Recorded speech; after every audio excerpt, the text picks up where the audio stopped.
It's time to whip off that bra, pour a glass of your favorite wine, and join us for this week's Drinks at Six podcast. Hi, Monica. Hi, Jacqueline. How are you? Jinx on you. Jinx. I'm good. How are you? I'm great. Good. I'm excited about tonight's podcast. I'm excited about Sunday. Oh. You know what Sunday is? No. I'm excited about the podcast too. It's when I get chocolate in my shoes. Why don't you clean your shoes? Why do you have chocolate in your shoes? Well, being of German descent, no. Santa Claus comes to us on the 6th. Oh, what? Yeah, and he puts chocolate in our shoes when we're sleeping. And do you also clean up on the 25th? Hell yeah. The 24th and the 25th with the North American friends. Oh my gosh, you get like, Isn't how that many good? Christmases do you get? Oh, lots and lots. It's awesome. Wow. But, yeah, it's fantastic. My mom still does it for my brother and I. Isn't that cute? That's so cute. I mean, Santa Claus still does it for my brother and I. And my What? brother, like, I swear to God, since the time he was 5 years old, he had size 14 shoes. So he always got way more chocolate than me. I would put out bigger shoes if I were you. I know. So why does Santa put chocolate in shoes? He's not Santa. Is he Sinterklaas or something? It's St. Nicholas. Oh, Nicholas. Yeah, so St. Nicholas puts the chocolate in if you're good. Right. But if you're bad, then Black Peter puts the coal in. Ah. I'm going to find the story about that, and let's put it up there. Okay. That's really cool, because I have a feeling I might be having more visits from Black Peter than Santa Claus or Sinterklaas or Klaus, whatever. Klaus. And in the shoes, that's just dirty pool, because you get up in the morning, you put your feet in, Yeah. you squish your chocolate. Well, it's hopefully overflowing, and you notice there's something happening. But what if Blue Peter You have been comes? bad. Yeah. I actually want to come back as Blue Peter, because I think that's some Blue Peter, funny... that's a band from the 80s. Oh, right. Black Peter. Wow, we're off to a sharp start. Welcome to this week's edition of the Drinks at Six podcast. Well, so cheers. Yes, let's cheers. Cheers. I want to just tell you, we're drinking my go-to wine, Bousquet, which Domaine Bousquet is the Argentinian. You and I have drank it a few times. It's the Cab Sav. I'm not a huge fan of the Malbec because I'm not really like a lighter, fruity wine lover, but this, my mom bought this at the liquor store for my dad. Once in a while, she'll pick out a new wine for him to try. She doesn't drink it herself, so... She doesn't drink wine, your mom? Well, she will What's her sometimes. favorite She's drink? a martini. Ah. But it's funny because she got this wine for my dad, and it's become like his favorite and my favorite. And they were recently over in Italy for like a month, and when they came back, I was asking him, of course, about the wine, and he said he liked it, but he couldn't wait to come home and have his Bousquet. Isn't that funny? Wow. Yeah. So he's a real fan. I have He's to a put real my fan. name on my glass. You do, because I'm slacking. I might take yours if you and I here in Yeah, the girl cooties. cave. Or Maddie might come home early and try Uh-oh. to steal one of our glasses again. So it's been a week since we sat over cocktails. What's been going on? Oh, lots has been going on. I just finished the One of a Kind show. Oh, no. I love it there, You Jacqueline. look great for someone who's been through that. You know what? I go through the same cycle every year. The first 5 days, I go, how can I possibly do this from 10 a.m. till 9 p.m. for 11 days straight? But by the 5th or 6th day, I'm like, how can I do anything else but this? I have that, I always have that feeling like when you've gone on a really great trip and you've met wonderful people, and then you have to say goodbye and it's all over. Yeah. Because you really, like, that you bond so much with the other artists and the customers, and it's just wonderful. I love it. Like, you've been doing this show for years now. Mm-hmm. And it's become a critical part of your marketing plan for Glam Jewels. But like, who should consider getting a booth in the show? Well, anybody that's got a fabulous idea, you know, like crafts, they're crafts, arts. but there's also arts. There's photography. There's food. There's great cleaning products. Right. There's all like environmental cleaning products. There's all kinds of really great products there, and They never had this before, but there's a new section in the show, and it's called Rising Stars. Oh. And it's a great place to start because, as you know, the booth fees are quite hefty. Yeah. So for somebody that doesn't want to invest that kind of money right away in like a 5x10 booth or whatever, you can get a small booth, and I think they're a 3x3, and you can actually set up tall. So what some people will do is they'll build like a structure out of door frames and set up all around the door frames. Anyway, the booth fee is very low, and it's a really great way to test your market and to see, you know, what kind of response you're getting from people. Oh, I love if your product is sellable, like all this. Yeah. And then those people can meet other artists that are in the bigger booths. Yeah, it's great. Well, I am curious because I go as I always go as a visitor, and I haven't been for 2 years now. But actually, I was there when your dad had just passed, and your booth was there, but of course you weren't. Yeah. So that was the last time I was there, and it is a buzz of activities. So kudos to you because you do so well at the show, and everyone's really gotten to know you. And I mean, your jewels obviously stand out and sparkle, so people notice you right away. Anyway, you definitely need wine now. I mean, you've been in the trenches. Yeah. And I don't drink when I do that show. I don't have one drop. It's like a cleanse. Good for you. Not that I'm drinking every See, night. It's like maybe I can't do I a sound booth. like So it's your chance to sell your ware and dry out your liver. Awesome. Everyone who's needing a cleanse might want to go to the show. Yeah. So today, our podcasts are really girlfriend focused.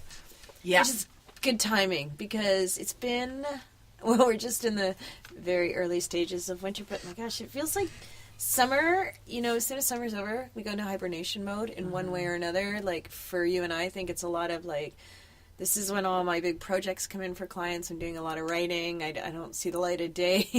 Exactly. My husband's working crazy hours, so no one's going anywhere right now. And it feels like, after a while, you look around and you're like, I need to connect with some friends again. I need to, just kind of go out and force myself to get out of my sweats and go and do something. But on that note, I want to turn the topic over to you because you had some interesting ideas to talk about today, and one of them on the friendship topic was something that we could channel our expert, Dr. Irene. Dr. Irene. She is lovely. She's the friendship doctor, and she has contributed to my site a few years ago, and I've been following her since. She's lovely, and her advice and her wisdom have really helped me through some friendship struggles. So I'm blathering on mindlessly. I'm going to, what was the word? Blathers. Sure. Skype was one of your word of the days. Skype. I expect you to remember this. So I'm going to turn it over to you. Okay. Well, one thing, how do you say Irene's last name? Is it Levine or Levine? I say Levine. Levine, okay. But we should have. So I love her website. Yeah. Oh my God, it's so great. URL is... Yeah, and she's got all these great topics. Like she talks about making friends, keeping friends, resolving problems, handling breakups, having no friends, and other advice. And then she has a mingle on the forums. I'm going to post her URL in this article. Okay. I think it's ongoing great advice for friendships and lots of relationships, not just friendships. Yeah, and for us too, the older we get, a lot of times these friendships are people that we've known for like since high school, Yeah. And it's as we get older, we come to this realization that this person is actually draining me. It's not helping me to evolve as a person. This person is not somebody that I need to have in my life. And there's a lot of guilt associated with those feelings and all that stuff. So somebody wrote in to Irene and asked, how do I opt out of a friendship that I don't want to continue? And one of the first things she says that I just loved is that friendships are voluntary. They are voluntary relationships with the right to opt out. Mm-hmm. We don't think of it that way, though, do we? No, we the don't. The guilt that we attach to like it. We're married to these people. Yeah. I find that it's an interesting opening statement from her. And I should mention, it's ironic, like, we had one of our listeners actually email about this topic as well. Mm-hmm. And ask us to talk about it. Yeah, exactly. Because I think there's so many people that are going through it. Yeah. Yeah. But I mean, we talked about this with, like, marriages, right? Mm-hmm. I couldn't have been married in my 20s because I was a different person in my 20s than I was in my 30s, than I am now in my 40s. If I had married the person I was with in my 20s, we would have nothing in common right now. Mm-hmm. Yet we have these really long-standing friendships, like you said, from friends from high school, and we've had those friendships for 20 to 30 years. I mean, it's possible that sometimes those friendships are no longer relevant either, for either one of the parties, and maybe they're not necessarily toxic, but they're a little unhealthy because both parties know it's probably not a good fit anymore, but the loyalty and sort of guilt that comes from the longevity of that relationship makes both of you stay. Oh, for sure. And it's even little things that, you know, when you're used to saying, since like, let's say this person, you met them when you were 15 years old and you've really connected, right? And then all of a sudden, my best friend Jacqueline. Oh yeah, I get married in my 20s. My best friend Jacqueline's my maid of honor. Then that I have kids. My best friend Jacqueline, and all of a sudden, you're looking at this person, and no longer are you connected the way you were when you were younger. Mm-hmm. But it's like I don't know. It's like a possessive feeling almost, where you feel like you still need that. I have to stay. I've said my best friend Jacqueline for 30 years. I can't stop saying that now. Yeah, good point. You get attached to that. We get attached to that title, huh? Oh, yeah, big time. BFF. And somehow it makes us... I know for me, when I talk about my best friends, I feel... I feel proud to say... It's like... It feels to me like saying... Yeah, I hang out with Jennifer Aniston all the time or something, right? Like, you feel like, well, this is a good person. They're in my group. They're, you know, I don't know. So for me, that's funny. Like, I have a lot, like, my friendships have gone through a serious evolution in the last 10 years. Partially due to my therapy. How much is my therapy going to help this podcast? But it did help me to really reevaluate all my relationships, not just my friendships. And I've noticed that, you know, the people, when I was younger, I went through a really hard time. And I noticed that I attracted people back then who were also going through that not my hard time, but they were also, you know, attracted to me because they were sort of in the same boat emotionally. And that is what happens, right? Like, you attract positive people when you're being positive, and when you're being negative, you attract negative people. And the thing is, like, no disrespect to any of them because they, you know, they were great friends at the time. But I then decided to go and do all this work on myself, and then I didn't have anything in common anymore because we weren't on the same page anymore. And so now I have attracted a lot of new friends who I guess are part of my newer life, my latter life, where I am now. And I don't attach the title best friend anymore because there isn't just one best friend. Yeah. I have a lot of women who are amazing.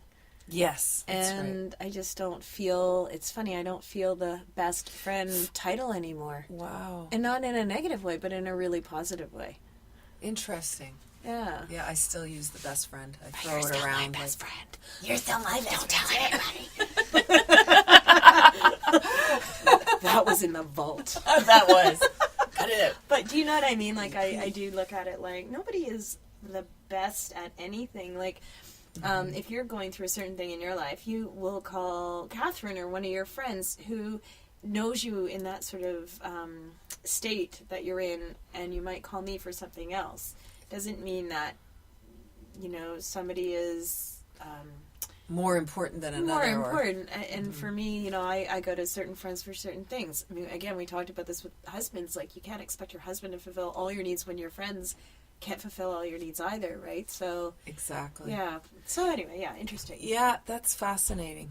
But I'm more curious about like what Dr. Irene has to say about that. Yeah, so the other thing she says here, so she's responding to somebody that's written in, which I'm not going to get into what their particular issue was, but so the other thing she says is that friendships are like romances. They involve a certain degree of chemistry between two people. Each person needs to determine who they want to befriend and be befriended by, which friendships they want to pursue, and those they want to pass up on. So that's great, because that's all about making a conscious decision to befriend somebody because it's your choice and you're thinking about what is best for you, which isn't always, we don't always do that when we're younger. It's kind of like friendship by default, but as we get older, and I think that's really amazing, because I notice the older that I get, when I make a friend, it's like, oh my God, this person, I feel like I've known them my whole life. But right away, you have a feel. I mean, I had that feeling with you. I didn't meet you until like early 2000s, right? Mm-hmm. And it was like, oh my God, this is so easy and so comfortable. I mean, I'm sure Jacqueline, if we should have been in high school together, we would have been friends since we were 5 years old or what. But that's sort of like, I think you've kind of got more of like, your intuition gets better as you get older. You know what you need. You've been through enough friendships maybe that didn't work out that you can make a better choice. Yeah. When you're older. Kind of like learning from dating relationships. Mm-hmm. Yeah. But how do we gracefully carve these people out of our life without hurting anybody? That's the hard part. Because you don't, even though you may not see eye to eye, like you said before, we talked about toxic friendships before in another podcast. That's not really what we're talking about. We're just talking about when it doesn't work anymore. I wonder if it almost needs someone to take the lead and just sort of start to create some distance. I mean, I have done that with a few friends where, I reach out less. I don't respond as quickly. It does tend to create more space when you do that, especially if the other person feels the same way. And sort of follows your lead, right? Mm-hmm. I've got friends, I think they're great. I wouldn't call them to go out for a drink, but I would love to run into them maybe once a year. Yeah. And connect. It's not a hard feelings thing. It's just putting them in that friendship in a different place and reprioritizing, if at all. But if the issue is that the friendship, you feel it needs to be over, that's a different story. Did Dr. Irene have any tips on that, or I'm just curious? Well, yeah, she sort of says here, like to this person, my suggestion would be to let her know that you really don't have time to continue the friendship or help her out. I guess this person is more of a needy person, right? Mm. Because you are overextended with other work and family responsibilities of your own. She may be disappointed, but you aren't being a cad. A cad? What's a cad? That could be a word of the day that I haven't used. Now you're cheating. You have every right to opt out of a friendship you don't want. Since she is a nice person and you bear her no ill will, telling her a white lie is the most gentle approach you can take to ending the friendship. In the future, you need to remind yourself that you have the right to say no, even to friends. So that addresses it right there. Like, yeah. I like that. It's just that, I guess, I like her advice, and I would definitely do that. My question would be, saying no is great advice. We do have the right. But how will the other person take that? Like if you're trying to get away from a friend who's emotionally needy and weighs you down, then you tell them, I have no time. I would feel so guilty saying that. Like, I know you're going through a hard time, and now I'm going to tell you that I don't have time for your hard time. Right. Okay, so that brings us to something else I want to think. So, all right, so let's say you have a friend and you know that the friendship has maxed out, right? Right. And the friendship's changed, and you're not sure why, but you're not really digging the behavior of the friend in the last 10 years, okay? Yes. So you decide this has got I have to been end. there. Okay? Yes. So then maybe you get back together with that friend 10 years later, and you see them and you go, something's changed. I want to be friends with that person again, right? Right. And you can't really pinpoint it, but then you reflect back on what happened 10 years ago, and you say to yourself, what the heck happened? And then you start this new relationship with that same friend, and the friend says to you, hey, you know what? 10 years ago, I was going through a really hard time. I had this and this going on, and I just couldn't open up to you and let you in. And I think that's why the friendship melted or whatever. So then you have two thoughts. The first one is, but I was your best friend. I was your best friend. Why didn't you tell me what was going on? Why would you keep that from me? Mm-hmm.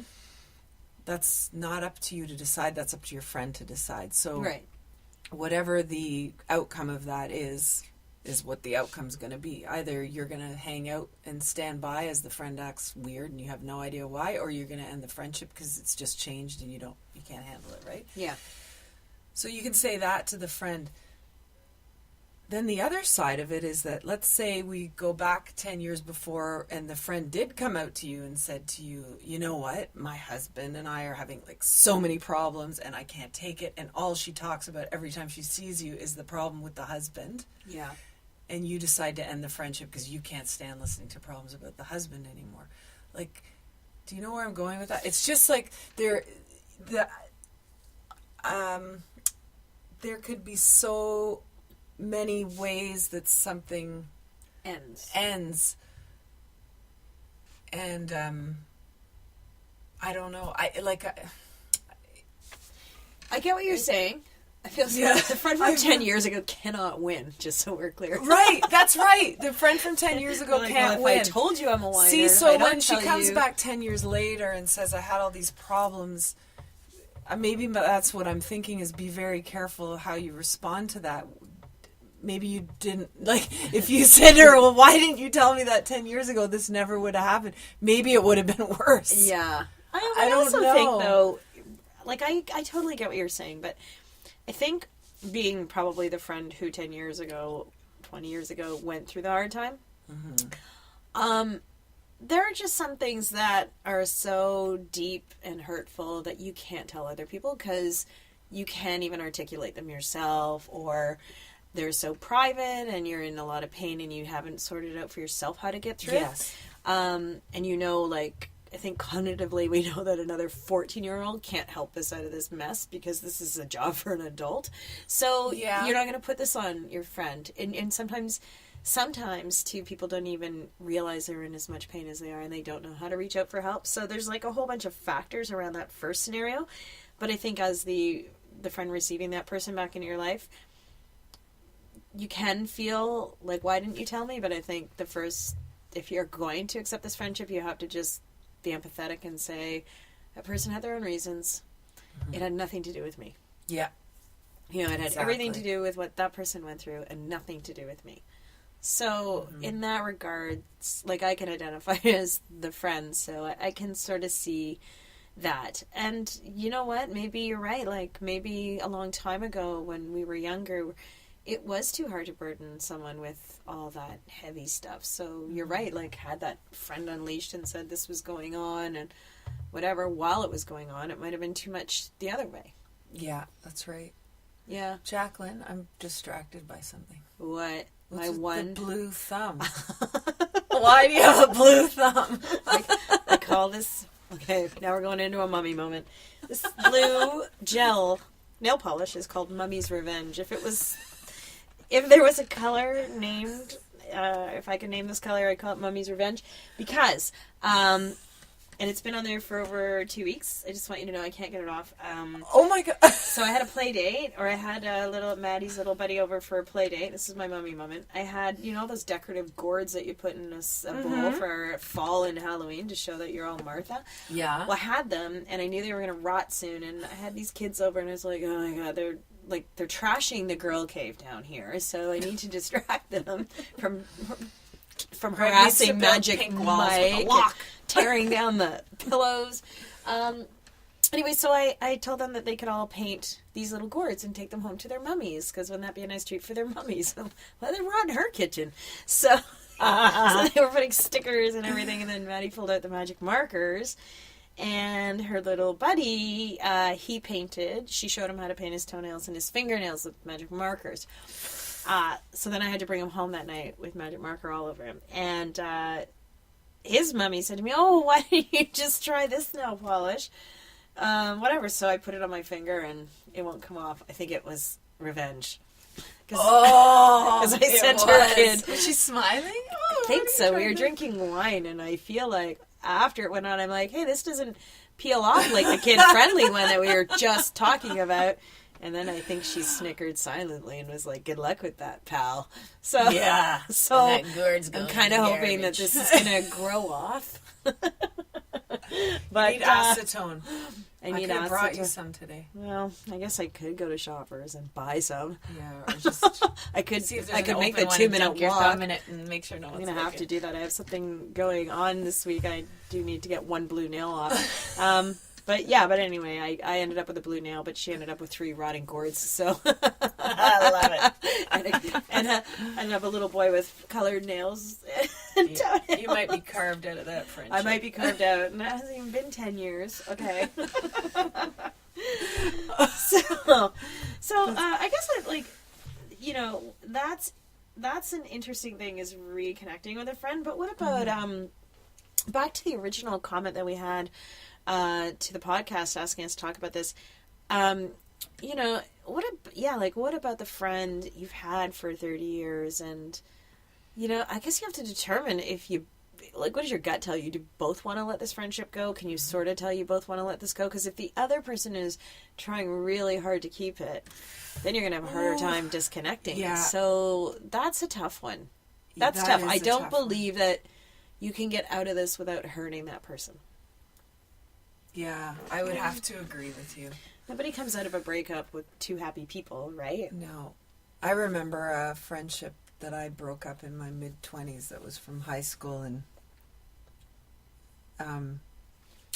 I actually wrote that friend a letter, and I listed all of the events that had occurred where I felt she overstepped and made me feel powerless in the friendship.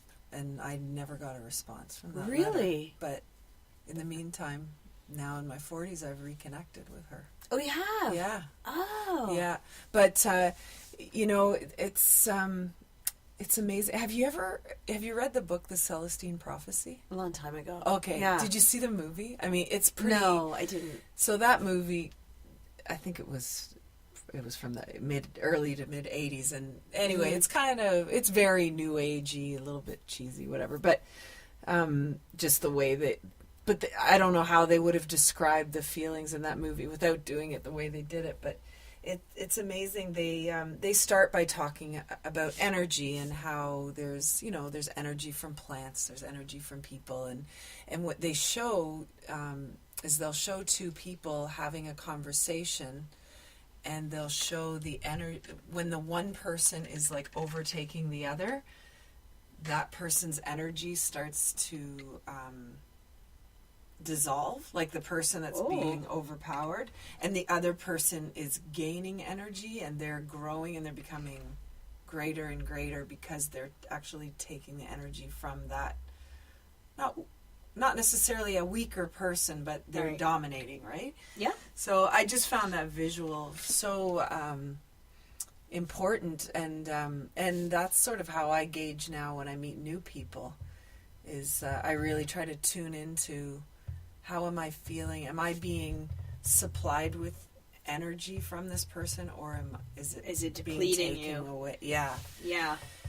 Yeah. Well, I think that there are, like, things you have to figure out before you embark on that, right? Like, first of all, like, why are you ending it? I think you really have to understand your reasons. Are you ending it, Why? Yeah. you know, because you're not getting anything? Are you ending it because you're drained? I mean, like, do you feel unhappy in that friendship? You know, like, do you feel constantly called upon, or do you feel like it's very one-sided, or, like, you know, I think you have to really determine what your reasons are. And I'm thinking too, another big insecurity with it is that oftentimes, this person is in a circle of friends that we're both in. So then moving forward, like, okay, how do I end this friendship but still maintain the circle of friends that I had without seeing that other person, right? Or Yeah. and then, if you're open and honest and you're telling the person how you feel, what's the retaliation going to be? Yeah. What is that person going to do within the circle? And Yes, that's when you a have tough to one. trust and let go and just know that I will end up with the right people and she'll end up with the right people. I think that if you do it gently enough, Mm-hmm. I've recently been in that situation in the past year. Yeah. And the thing is, except for maybe you, I haven't told anybody why I ended that friendship. They just, either they've noticed that we're not friends anymore or not. I don't know if they have, but I never talk about it because that just draws attention to it. That creates those scenarios where you have that group dynamic where people feel like they have to pick sides. Mm-hmm. But I do think that, you've got to decide what your reason is, why you need to do this, and then you have to stand firm, right? Stand behind yourself. This is why I'm getting out of it. And then slowly, this would be my advice, this is how I sort of did it, slowly disengage. Usually if you're trying to end a friendship with someone, it's because, I don't know, maybe they need you too much, or they're always talking about their problems and not concerned about yours, or they're coming to you, they're always sort of taking from you. Mm-hmm. You do it slowly, like I said, you return calls later, you don't return them on time, and when you return those calls, you're on your way to an appointment, just thought I'd quickly call, so you don't give them time to take up your energy, right? But it's also doesn't look like a sudden shift in behavior, because if you make it a very sudden thing, they're going to notice, and that will cause a major conflict. But I think that, you've got to just try to support yourself through it. And that's the hard part. Even if they do contact you and confront you, you've got to remain positive about everything and confident in your conviction, but keep it short, right? I'm sorry, it's a busy time in my life. And I think you have to make it about you and not them. I think once you put it on them and say, you did this to me and these are the things, you give them a chance to retaliate and to fix. And that shows that you're willing to fix it. But if you're not, I think you have to just, I'm going through something, or I feel right now that I need this time by myself, blah, blah, blah, blah, blah. You have to make it about you. And that's the difference between breaking up in your 40s versus in your 20s. Yeah. Yeah. And the other thing, too, is if it is a friend that you have shared things with in the past, problems in your marriage, whatever, and you are trying to slowly disengage from that person, another a point that I'd heard is that, so say that, I'm trying to distance myself from a friend and not make it too impactful, so to lessen the damage and the emotion and the drama around it. But I'm having a horrible time at home with my husband, and I happen to be out and I'm upset and I see that person. You have to put on a brave face and not confide in them, because you have to create that barrier where you don't need them either, right? You have to create that distance yourself. That's a very good point. Yeah. And I think in line with all of that too is your own internal self-talk. You really need to zone in on that. And even we were touching a little bit on it on our last podcast, but ask the universe and ask for guidance and ask for whatever it is you need from a higher source, no matter what you believe in, so that you don't feel like the ownership is all on you to control the situation, and just let it go and trust that all will be well. And remind yourself, that's one of the great things that that I've read from many people like Wayne Dyer and Abraham Hicks, all this stuff. It's all about repetition and and a belief is a thought we keep telling ourselves over and over again. So when you wake up in the morning and you think about that friend, you think about, I'm sending love to this person. I wish them all the best. I am also safe. I have good people around me. I will be fulfilled. I have everything I need. I have all this positive, nothing about dread, nothing about, because it's all about your vibration too and what you're putting out there. So when you run into that friend, when you're saying this to yourself every day, the meeting will be wonderful. And the message will, they'll know where they stand, you'll know where you stand. It will all fall into place as it should. Yeah. And we have to remember that. It's not about... Just keep asking for what you want and forget about the hows. The hows will happen because the how part is the universe taking care of you. The what you want is your job to put it out there. Yep. And I think, I think that's really important. Because when you're ending a friendship, it is about you too, right? And I think we tend to sort of go into guilt mode and defense forget mode. the guilt. It's a wasted emotion. And if that friend happens to make the cut, I've got some great girlfriend getaways I want to talk about. Okay. But before I do that, do you want to... Oh, do I want to... inflict your worldly wisdom? Of course I do. Now let me just see here what's really going to get you this time. So this is Monica's weekly word. I think I've been thwarted more than I have figured it out. But I'm sending good vibes and vibrations out to myself, and I'm saying I'm going to know this word. I'm going to figure it out. You didn't spell the last one for me. I was so confounded by that. I was like, wait a minute. If I could spell it, I could figure out the root of it. I'm going to make you spell this. Oh, there's no spelling. Hullabaloo. I don't know what hullabaloo is. You do? It's all this hullabaloo. Like, okay, what's all more this... specific, please. Like, when there's chaos and the kids are going crazy, what's all the hullabaloo about? Is that it? It is! See, I'm pretty amazing. Oh, you're awesome. Jacqueline, I'm so proud of you. Do you know it's been part of the English language since the middle of the 18th century, that word? No. Okay, spell it. I don't even think Hullaballoo. Oh, Hullabaloo. okay. What's the origin? Sounds like a No Doubt song. It does. But, or the name of some new baby carrier company or something. Oh, yeah. It does. Yeah, it definitely does. Like a new online Hullabaloo is the biggest trading company. Okay. So a word that really sounds like what it means, hullabaloo is a noun. It is the loud noises and shouting that people make when they're angry. That's what they say. But right. I think it's been, so... modified. Anyway, you want to hear my sentence that I came do up want to with? hear It's off the cuff. Yeah. It's on my piece of paper Yes. here. I asked a good friend if she thought it was better to take a deep breath and keep her cool, or just to create a whole lot of hullabaloo when she's really fed up. Which ties in nicely to our topic. Hey, I'm ending my friendship with you. I don't want no hullabaloo from I don't want you. no hullabaloo from you. I'm just going to says it like I sees it. Took it to a whole cold level. Okay, yeah. So I want to talk about girlfriend getaways. Mm-hmm. I started a site. I started a site about a year ago called Trips for Chicks, just to give ideas to women of great things that they can do. And the examples I'm going to use are Ontario specific, because that was the extent of my research was, to go and find these places that I could drive to. Trips on a tank. Yeah. But the thing is, you can do these trips with a partner, with your family, you can do it with a girlfriend. But I just read this great article, and it talks about girlfriend getaway enables women to set aside uninterrupted time together to reconnect and form new memories that will strengthen the foundation of their friendships. Ironically, this was explained by Irene S. Levine, a friendship expert and professor of psychiatry at New York University School of Medicine. So our friend Irene is like, Irene, we're on you on this podcast. Yeah. We're crafting our friendship lives around you. And her website is so beautiful. It's a great site. Honestly, you bookmark it and go to it anytime you have an issue. So she also says that a number of studies link friendship with improved health and emotional well-being.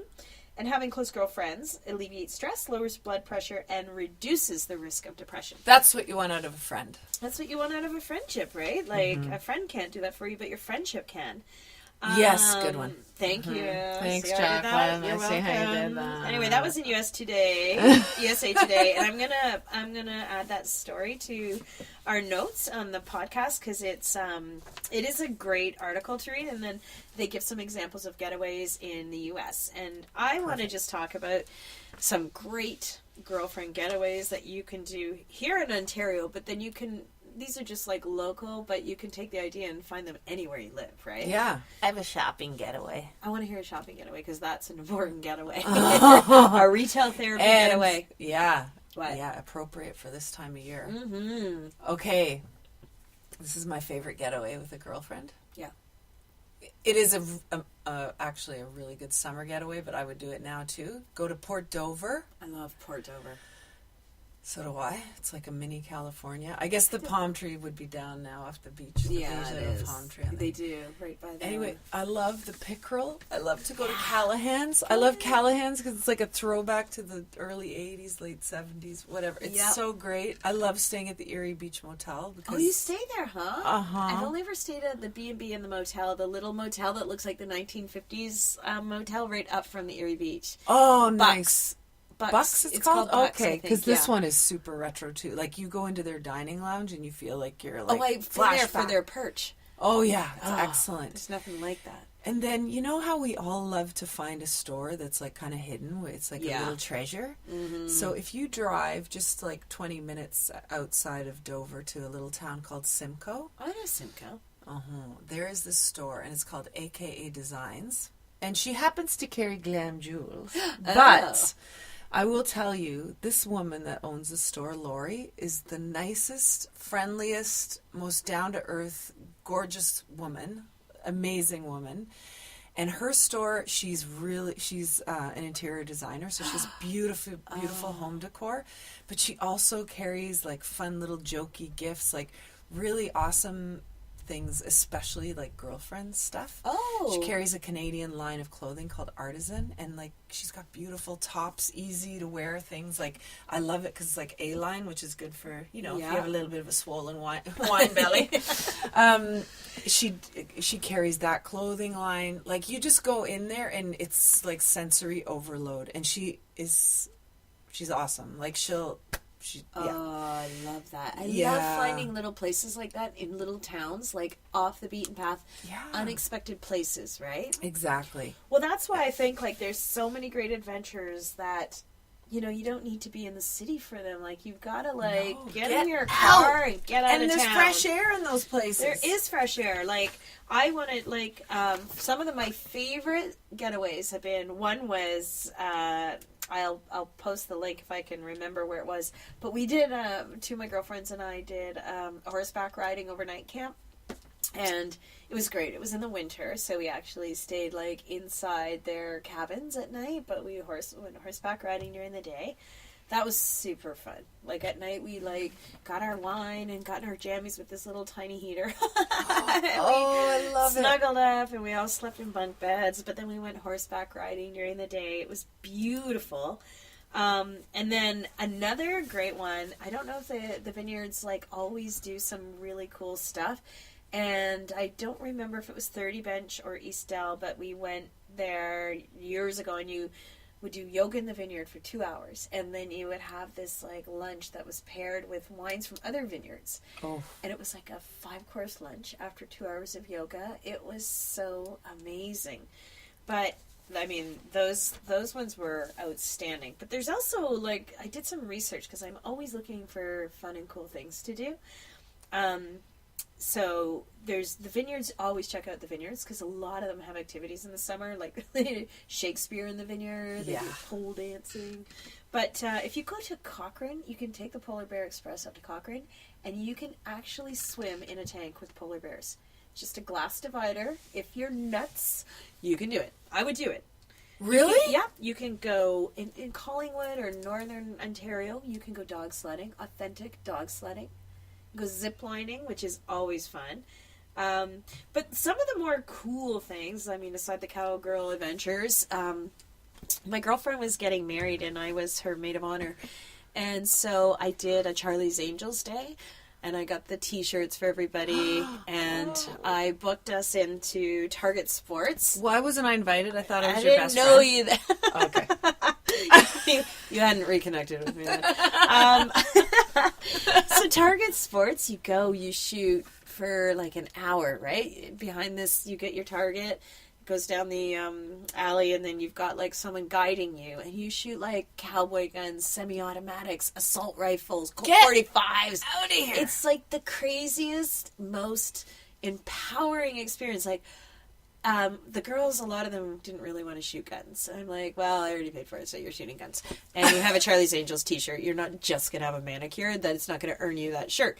So we went, and you are, you do have a supervisor with you to make sure you don't blow your fingers off. But Oh, God. I have to tell you that as empowering as it was, especially when you get right in the kill zone on your target, Oh, boy. what was really great about it was I learned that if somebody ever had a gun and was threatening me, all I have to do is run. Because standing perfectly still and really setting up your shot and having someone to hold your arms so that your hands don't go flying from the kickback, and actually even hitting the target, you're like, that's amazing.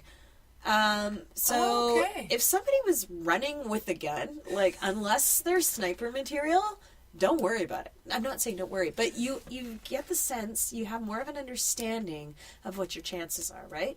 If someone's trying to get you in the car and they've got a gun, run like hell. Because you could maybe get shot in the arm, but honestly, you have a way better chance than if you get in that car, right? Interesting. So it was really, we all learned a lot, but we also felt like we were all pumped up and we wanted gun memberships after that. Just to do target practice. Wow. Not to do anything with it, just to like hold it and try it. And so then we went for manicures and martinis, and it was such a fun day. That's So fantastic. like, it's a perfect way to plan like a great girlfriend's getaway. Yeah. And then my husband was really stressed out a while ago, so I took him to Target Sports to shoot. But I have another girlfriend who... Do you remember how much they charge for that? Oh, it's like $50 or something. It's not much. Really? And it's Okay. a great experience. Yeah. And then another friend of mine had just been given a clean bill of health after 2 horrible years of battling breast cancer. So we gave her a choice. We did a little profile. What kind of adventurer are you? And she had to fill out this quiz. And it was going to go either way. We were either going to go up to a place called Heart Entertainment and do a Katniss Hunger Games archery, like, obstacle course with your friends, kind of like laser tag, but with archery. But her profile actually stemmed more towards Fly Zone. So we went to Fly Zone in Mississauga, and that's where you get into that tank, and they shoot air up, and you're skydiving. It was a blast. Like, it was so much fun. But, I mean, my research for some of this, I found out about kite surfing.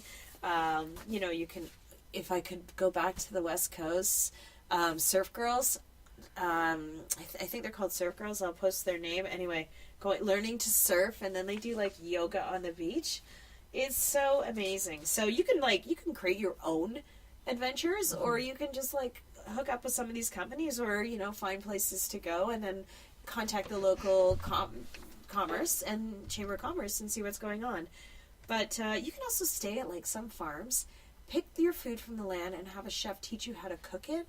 And then drink it with wine and stay there as a B&B. Wow. There's a farm up north where you feed the chickens and you do chicken stuff all morning. I think you might actually have to like kill one of them to eat them. I don't know. Maybe that one's not fun. But there's ecotourism adventures. There's amazing fly fishing, northern Ontario. They're expensive, the fly fishing one, but they're definitely geared to women. So anyway, I mean, I want to stay in a haunted B&B. That's my goal. I love it. Gotta stay in a haunted B&B. Imagine if you had something like that booked once a month with your girlfriends. Or even like once a quarter, right? Like every season. Yeah. Do you feel guilty if you do stuff like that? Yeah. Well, like now that I'm a mom. Yeah. Is it hard? Well, I feel like I've earned it, but then when I go, I feel like I'm saddling everyone with my responsibility, even though I'm like, it's just one night. Mm-hmm. But yeah, I'm sure a lot of women go through that. I feel so lucky. Wayne encourages it, but I still get the like, oh man, there's so much to do at home, and should I really be doing this? But everything can't be all about responsibility, right? You know where I'm going to take you? Where? Sweetie Girl Racing. So this girl, Anna, she has this company called Sweetie Girl. And there's Drive Tech too, which is another great company. Mm-hmm. Drive Tech is very high end. It's like for you're driving Porsches and BMWs, and I've driven there at Mossport. I wasn't allowed to drive though because I was in a Porsche, and this other guy was driving, but we were going like 10 or 25 kilometers an hour around this track, and at that point your stomach departs your body. It's the craziest. Whoa. I haven't done that since I've had Maddie, but Sweetie Girl Racing teaches girls how to drive on a racetrack with your own car, and I did it with a Honda Civic. Get out of here. 2000 Do my Honda Honda Civic. Fit, and I drive a stick. Yeah. It's so fun. Oh, it's so cool because you learn like all the maneuvers, right? How to cut a corner. But and there's a no hairpin. other cars. There's cars, but you're on a track. You're on a track, Okay. right? So they're not beside you. You're not racing. Okay. I mean, she does do racing for people who are Yeah. really into the sport. That sounds fun. You know where I'm going to take you? Where Scooters Roller Palace. is it still around? Yeah, you know what they have on, I think it's Sunday nights? It's Xanadu Sunday. Yeah. No. But it's all our music, Jacqueline. No. Yes. Where is it? So, Burlington? it's in Mississauga. I'll go. Oh, I'll okay. totally go. Okay, cool. Backward skate for ladies. Yeah. only. Yeah, they'll play like Get Down on It. And Oh, all no the- way. Oh, God. And you know what? Like when you And were Rick grade 8, you James. could actually roller skate to that music. You look cool. Now that we're 40 something, I wonder how. Okay, we're gonna Instagram that. Oh, it's so great. And there's couples, like couple dances. And we could be a couple for We that. can have to be a couple for that because Gray won't come to that with me. Wayne will be jealous, just so you know. That's okay. They can find out what we're doing on Instagram. Hey, ladies, if you have any really cool getaway ideas, we would love to hear them. This is stuff women always want to know about. Cool things to do. If you live in a small town anywhere in Canada or the US and you've got something really cool in your town, a great store, a great event, something cool and unusual, let us know because we would love to share that with our listeners. Either post it on our page, put it on our Facebook page, or Instagram us at #drinks@6, SIX. We'd love to hear about your adventures. And if anybody has any stories about, helpful tips or stories about breaking up with a friend, a long-term friendship, it'd be really helpful to pass that advice on, especially if you've been through it yourself. And other than that, we want to hear from you. We've had some great feedback, and we've had some really great ideas of conversations that some of you would like us to have. So we're covering those off in the next few weeks. And we want to thank you all for your great feedback. It's great to hear that you're enjoying the podcast, and we love chatting with you guys over Drinks at 6. We sure do. Yeah, so thanks for tonight. Thank you, I Jacqueline. think we are full of information now. My mind can't stop reeling about the weekends I want to book off to go. I know. Go and do a new adventure. Yeah, well, I'm pulling out my blue suede roller skates. All right, I'm going to do my rental skates. Cheers. Cheers.